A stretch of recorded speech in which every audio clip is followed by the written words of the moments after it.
जय गुरुदेव, जय माता जी, जय गायत्री माता। स्वयं को समग्रता से जान लेना है अध्यात्म। यह मनुष्य का जीवन जो हम लोगों को एक सौभाग्य के रूप में प्राप्त हुआ है, वह एक ऐसा अवसर है जहाँ से अनंत प्रकाश की यात्रा प्रारंभ हो सकती है। भगवान श्री कृष्ण जब श्रीमद् भागवत गीता को कहने के क्रम में अपना विराट रूप अर्जुन को दिखाते हैं तो गीताकार ने उस दृश्य के लिए कहा है, भावार्थ में कहे तो यह कह सकते हैं कि यदि आकाश में हजारों सूर्य भी एक साथ उदित हो जाएं तो उन सब का जो सम्मिलित प्रकाश है वो भी मिलकर परमात्मा के उस प्रकाश की बराबरी कर पाने में समर्थ नहीं था।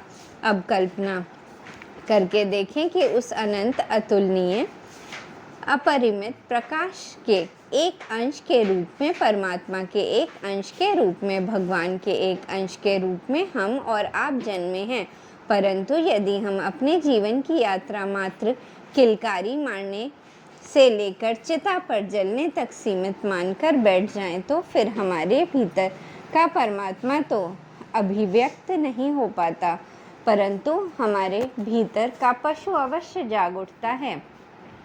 उस स्थिति में पेट भरने एवं परिवार बड़ा कर लेने के अतिरिक्त जीवन का अन्य कोई उद्देश्य नहीं हो सकता है।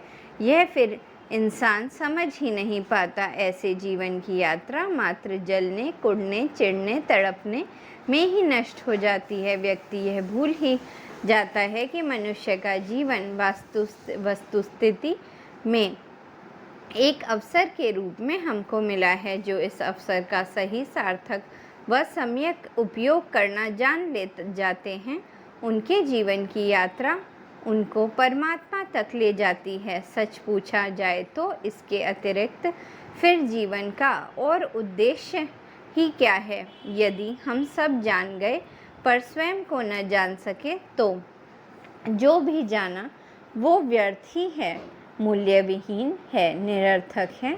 अपने को जानने की यात्रा ही अध्यात्म की यात्रा है और स्वयं के भीतर छिपी हुई परंतु सोई हुई शक्तियों को जगाने का जो विज्ञान है वो अध्यात्म का विज्ञान है। हमें ऐसा लगता है कि हम अपने को जानते हैं, पर सच ऐसा नहीं है।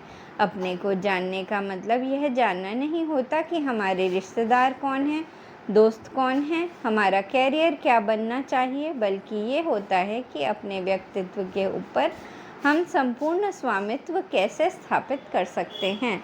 स्वयं को जानने का मतलब औरों का जो हमारे प्रति मंतव्य है, जिसे हम पब्लिक ओपिनियन कह करके पुकारते हैं, उसको जानना नहीं है, बल्कि अपने मन पर, इंद्रियों पर पूर्ण वशीकार के भाव को स्थापित कर लेना है। यदि हम सच में स्वयं को जानते तो हमारे मन में एक भी विचार ऐसा ना आता जिसको कि हम नहीं आने देना चाहते, परंतु ऐसा होता कहाँ है।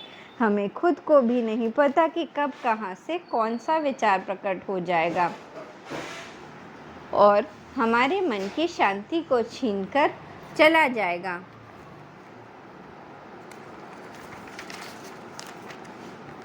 पड़ोसी की नई गाड़ी आते ही हमारी गाड़ी हमें पुरानी लगने लगती है। दूसरे को नौकरी में पदोन्नति मिलते ही हमें हमारी नौकरी छोटी लगने लगती है। जीवन अनजाने में ही एक प्रतिस्पर्धा में बदल जाता है, क्योंकि हमारा मन बड़ा ही चंचल एवं असंतुष्ट है। प्रश्न उठता है कि मन आखिर इतना चंचल क्यों है? तो इसका एक कारण तो यह है कि मन है तो एक इंद्रिया, एक उपकरण, परंतु हम उसको मालिक बनाकर बैठे हैं। जो हम नहीं भी सोचना चाहते होंगे वो भी मन सोचता है, जो हम नहीं भी करना चाहते होंगे वो भी मन करता है। वह ना किसी की सुनता है ना समझता है, क्योंकि वह था तो इंद्रिय, परंतु हमने संपूर्ण व्यक्तित्व का एकाधिकार उसको दे दिया है। कौन चाहता है कि मन में कामुकता के विचार आएं? कौन चाहता है कि मन में क्रोध की ज्वालाओं से दग्ध हो? कौन चाहता है कि मन ईर्ष्या और द्वेष से विकल हो? चाहता तो कोई भी नहीं, परंतु आदत ऐसी पड़ चुकी है कि मन जैसा करना चाहता है वैसा हम करते हैं, क्योंकि हमने एक गलती कर दी। गलती यह कर दी कि जो किराएदार बनकर के आया था उसे घर की चाबियां हमने पकड़ा दी हैं और अब शिकायत करते हम घूमते हैं कि वो घर खाली नहीं कर रहा। स्वाभाविक है कि मन की चंचलता व्यक्तित्व में स्थिरता को असंतुलन को जन्म देती है। इन सब असंतुलन के कारण के मध्य में संतुलन को लाना, अपने मन पर संपूर्ण स्वामित्व को लाना, जो हम चाहें वो मन सोचे, यह एक तरह से व्यक्तित्व के रूपांतरण की दिशा में पहला परंतु महत्वपूर्ण पड़ाव है। मन के ऊपर एकाधिकार को स्थापित किए बिना आध्यात्मिक यात्रा पूर्ण रूपेण अधूरी ही रह जाती है। यह सही तरह से हो, इसके लिए ज़रूरी है कि हम स्वयं से झूठ बोलना बंद करें। परम पूज्य गुरुदेव ने इसे निष्पक्ष आत्म समीक्षा का नाम दिया है। गलती हो जाना बड़ी बात नहीं है, पर गलती को सही समझकर उसी पर अड़े रहना व्यक्तित्व के पतन का द्वार बन जाता है। अध्यात्म अपने आप को समग्र रूप से जान लेने का नाम है और ऐसे में अपने आप को पूरी तरह से जान लेना सही है कि क्या हमारे लिए अच्छा है और क्या बुरा, और आज बुरा है वो कल अच्छे में बदल सकता है, पर तभी जब हम उसे बुरे रूप में देखना प्रारंभ करते हैं। इसके साथ यह भी सत्य है कि हमारे अंतःकरण में आध्यात्मिक उत्कृष्ट के प्रति गहन श्रद्धा का भाव हो।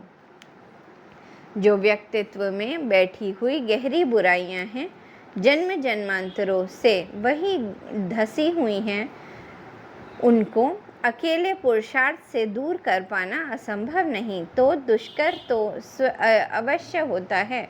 यदि ऐसे में हृदय में श्रद्धा का भाव हो तो यह कार्य सहजता से संभव हो जाता है।